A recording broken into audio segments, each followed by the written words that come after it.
Dans ce nouveau programme, je vais vous commenter l'épisode final de votre série La Patrona. Let's go!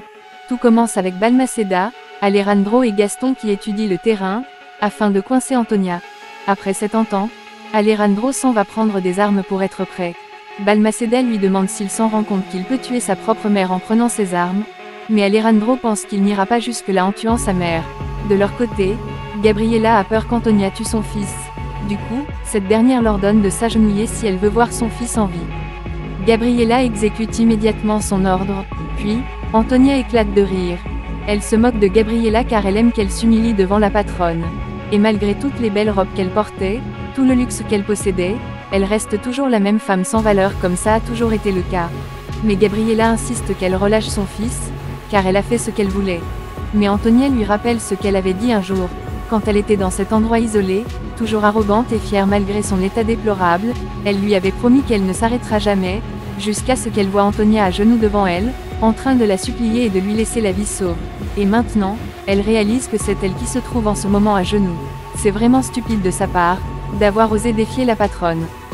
Gabriela lui dit que cette guerre ne concerne qu'elle, alors elle doit laisser David en dehors de ça. Mais Antonia lui dit qu'elle veut qu'elle la supplie, qu'elle baisse ses pieds, qu'elle implore sa miséricorde afin qu'elle lui en donne. Gabriela ne cesse de s'humilier, et essaye de le faire en l'appelant Antonia.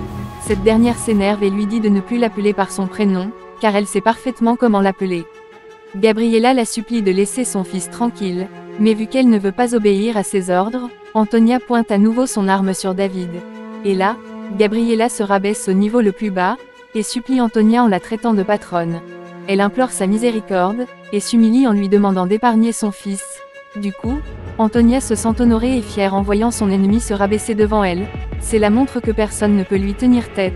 Pendant qu'Antonia fait sa maline, Alejandro, Balmaceda et ses hommes arrivent rapidement dans les lieux.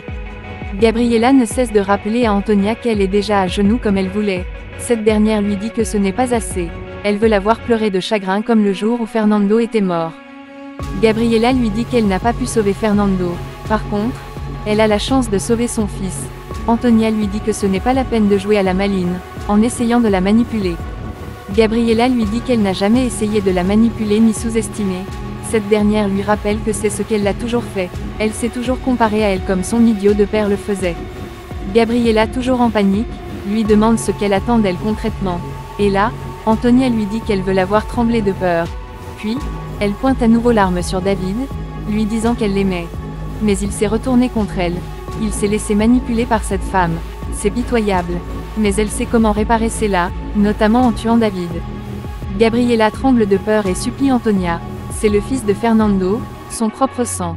Et il l'aimera toujours quoi qu'il arrive. Gabriela est tellement désespérée, et ne trouve pas d'autre moyen que de supplier son ennemi juré. À l'instant, le téléphone sonne depuis la cabine téléphonique. Gabriela profite de l'indiscrétion d'Antonia pour l'attaquer et prendre le dessus. Ainsi, les deux ennemis s'affrontent et se donnent des coups violents. Mais à la fin de l'affrontement, Antonia sort vainqueur. Elle réussit à immobiliser Gabriela au sol et l'ordonne d'avouer sa défaite. De plus, elle lui avait dit de ne pas appeler la police, mais elle l'a fait. Gabriela lui fait comprendre qu'elle n'était pas au courant de la présence de la police. Sûrement, c'est Alejandro qui a fait venir la police dans les lieux. Mais Antonia lui promet de la tuer avec des explosifs comme elle l'a fait avec son père. Les deux femmes continuent à se battre. Par la suite, Antonia sort un couteau pour en finir avec Gabriela, mais cette dernière parvient à retourner son arme contre elle en lui infligeant une blessure au visage. Antonia crie de douleur et tombe. Gabriela se dirige tout de suite vers son fils pour le détacher. Antonia se lève et se dirige vers elle. Puis, Gabriela lui pointe son arme et lui demande de s'agenouiller. Pour montrer qu'elle est sérieuse, elle tire une balle près de son pied. Et là, Antonia s'agenouille devant son ennemi. Gabriela a réussi à renverser les rôles, mais Antonia lui dit qu'elle ne pourra jamais la tuer. Gabriela s'énerve et s'apprête à tirer pour montrer qu'elle ne craint rien. Son fils lui dit que ce n'est pas nécessaire, car la police est sur le chemin. Mais Gabriela est décidée de finir ce qu'elle avait à faire.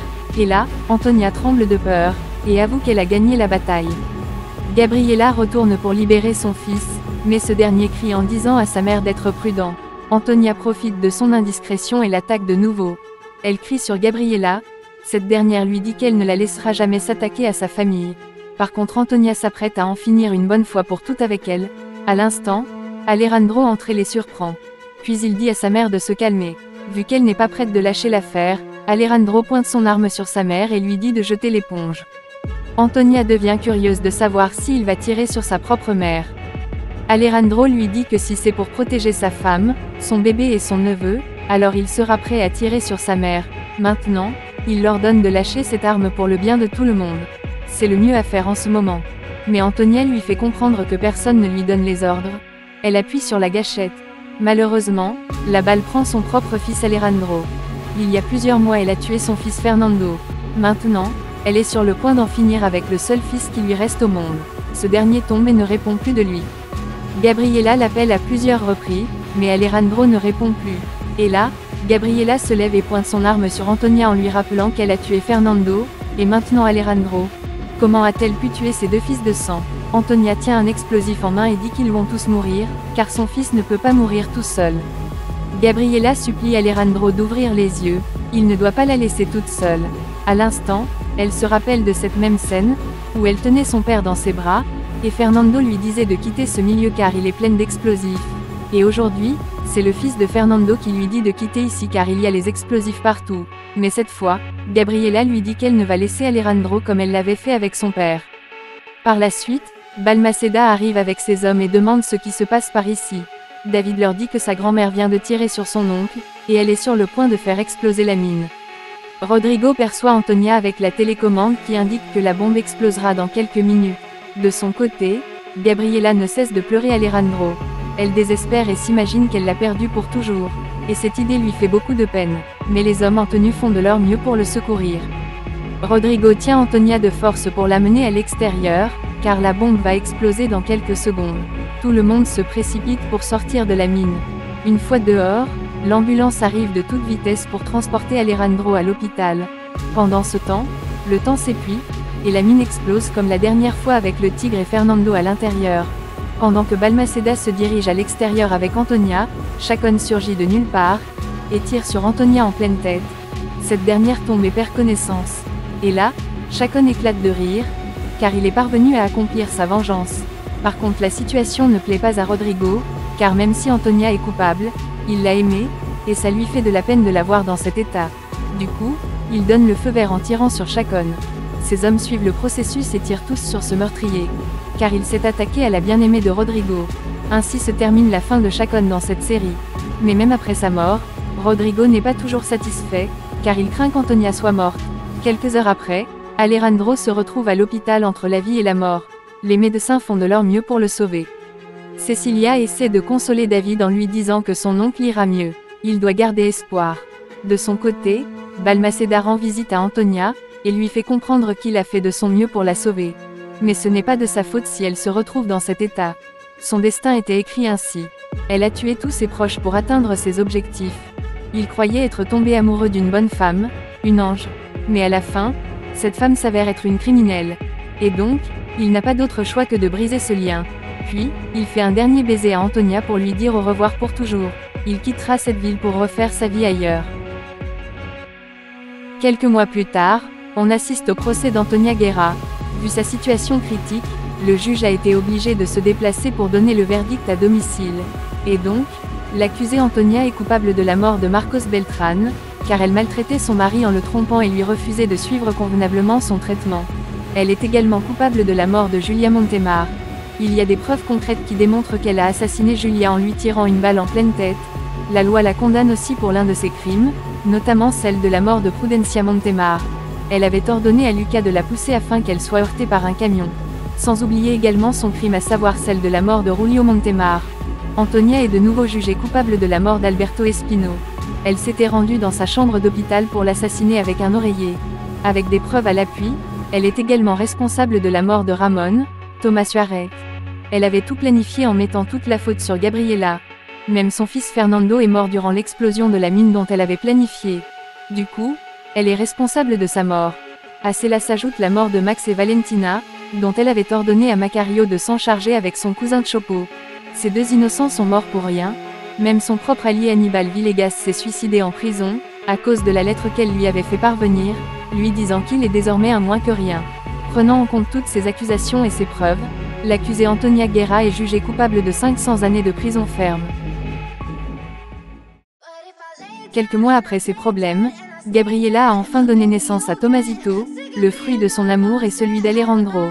Elle est heureuse de présenter son fils à Lucia, sa fille chérie. La famille s'est agrandie, et c'est une joie pour tous. Plus tard, on assiste au mariage d'Alejandro Beltrán et Gabriela Suarez.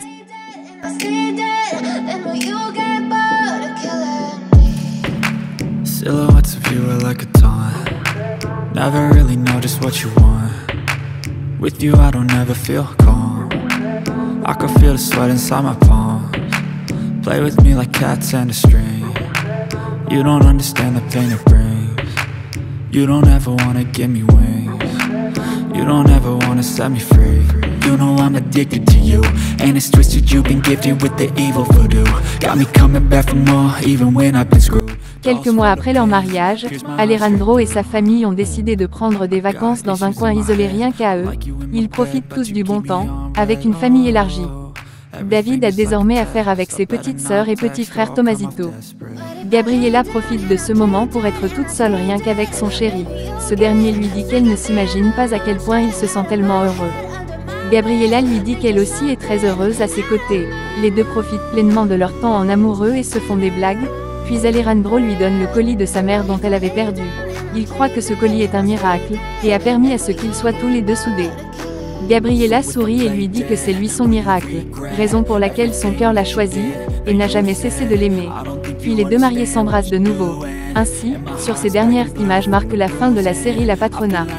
Alejandro a dû affronter sa mère pour trouver son bonheur, et Gabriela a réussi à venger sa famille. Les deux forment un beau couple. Que pensez-vous de cette fin? Dites-le en commentaire. Abonnez-vous pour ne pas manquer les futurs programmes diffusés dans cette chaîne. See you soon.